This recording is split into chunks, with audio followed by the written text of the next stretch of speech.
Bonjour et bienvenue. Aujourd'hui, on explore un sujet assez intrigant. Comment gérer ces émotions qui débordent, comme l'anxiété, par exemple. Oui, l'anxiété, la peur parfois. Exactement. Et on va regarder de plus près une technique dont on entend parler. L'EAFT, Emotional Freedom Technique. On dit parfois que c'est comme de l'acupuncture émotionnelle, mais sans les aiguilles. C'est une image qui parle, oui. L'idée, c'est de voir un peu ce que ça propose en quelques minutes. Alors, pour bien saisir l'intérêt de l'EFT, il faut partir d'un truc un peu fou avec notre cerveau. Ah oui. Bah oui. En fait, il a beaucoup de mal à faire la différence entre un danger bien réel, là, devant nous, et un danger qu'on imagine ou un simple souvenir un peu pénible. D'accord. Donc une pensée suffit à déclencher la réaction physique. Exactement. Une pensée angoissante. Et hop, le corps se met en mode alerte. Il libère du cortisol, les hormones du stress, comme si la menace était vraiment là. Et ça peut nous coincer, j'imagine.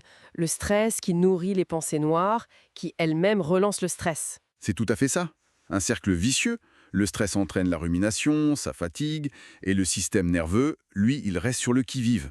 Il s'emballe. D'accord. Alors comment le FT est censé agir là-dessus? D'après ce qu'on lit, ça implique de tapoter, Oui, tapoter des points bien précis sur le corps, des points d'acupression en fait. tout en parlant de ce qu'on ressent. C'est ça. L'idée, c'est d'envoyer comme un double message au cerveau. Un double message. C'est-à-dire? D'un côté, on verbalise.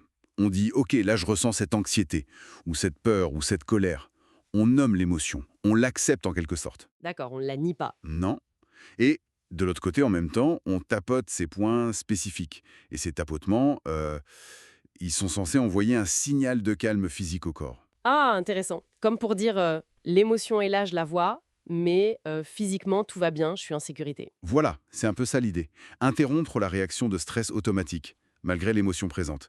Signaler au corps que le danger n'est pas immédiat. C'est assez contre-intuitif comme approche. Et concrètement, comment ça se déroule une séquence de FT? Alors souvent, on commence par un point sur le tranchant de la main.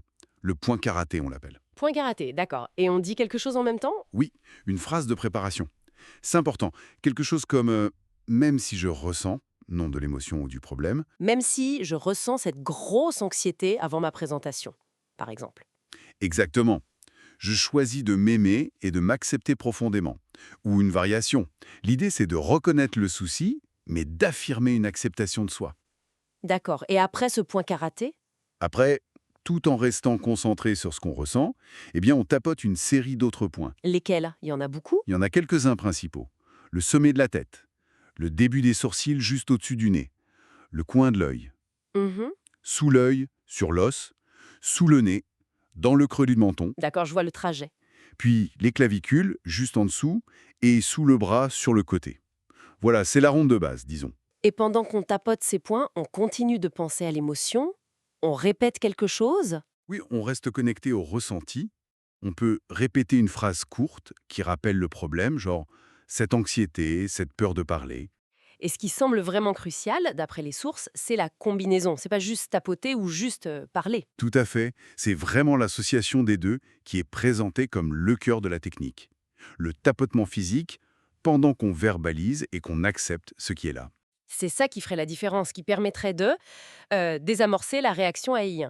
C'est l'hypothèse, oui, que cette stimulation physique, couplée à la concentration sur l'émotion, pourrait aider à, disons, recalibrer la réponse du cerveau émotionnel, l'amygdale notamment, face à ce déclencheur. Et est-ce qu'on a des preuves que ça marche? Les sources parlent de bénéfices. Oui, il y a des études mentionnées.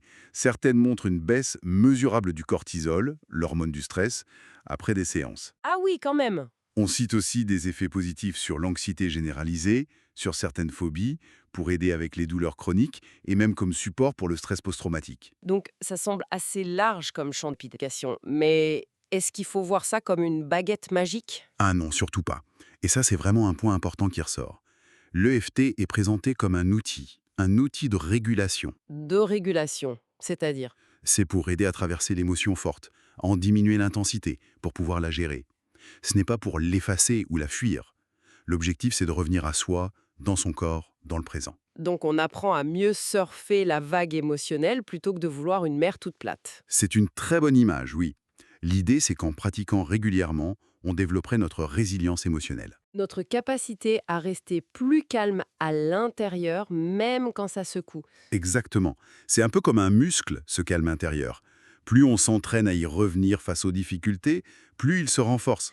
En résumé, si on synthétise ce qu'on a exploré, les EFT se présentent comme une approche assez directe qui utilise le corps, les tapotements et l'esprit, la verbalisation, l'acceptation pour nous aider à mieux gérer nos émotions. C'est tout à fait ça.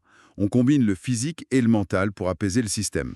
Une méthode pour reprendre un peu les commandes quand on se sent submergé. Et ça nous amène peut-être à une question pour terminer. Et si parfois, la clé pour apaiser des états émotionnels vraiment complexes, très envahissants, résidait dans des gestes aussi simples que des tapotements, combinés à une décision consciente d'accueillir ce qui se passe en nous, là, maintenant. Une piste intéressante. Oui, une invitation à reconsidérer ce lien très fort et parfois sous-estimé entre notre corps et notre esprit dans la façon dont nous vivons nos émotions.